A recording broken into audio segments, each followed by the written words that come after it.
સાહિત્યકાર છે તું આપણે બોલી જા કે તમે મન મૂકીને વર્ષો આ માળખું આપણને નહીં ભાવે. અરે અમે ઘીના માણસો આ જોયું નાખું આપણને નહીં ભાવે. અરે તમે જો કહો ને તો માછલીની આંખમાં પણ ડૂબકી દઈ આવું.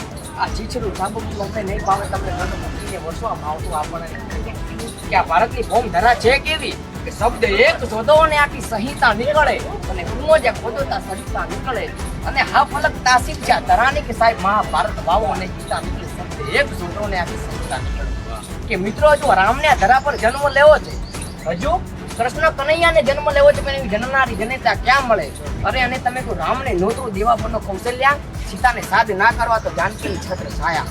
હજુરી ત્યાં ધનવંતને જન્મવા તો અંજનીને જોઈએ ને, તો અંજનીની કુંભ જો ઉજળી હોય ને તો હનુમાનને વટવાનું મન થાય, પણ એવી જનતા મળતી નથી. એટલે બનાસની ભૂમિ માટે કવિ લખે છે કે ઉત્તરમાં અંબાજી આસલ અને ભીમાગઢ ધરણીધર અને મારા પાલનપુરમાં પાતાળેશ્વર પૂજાતા પરમેશ્વર અને રણના કાંઠે કરે રખોપા એ લડેશ્વરીથી નાતો સૌથી પ્યારો સૌથી ન્યારો મારો બનાસ કાઢો, મારો બનાસ કાઢો.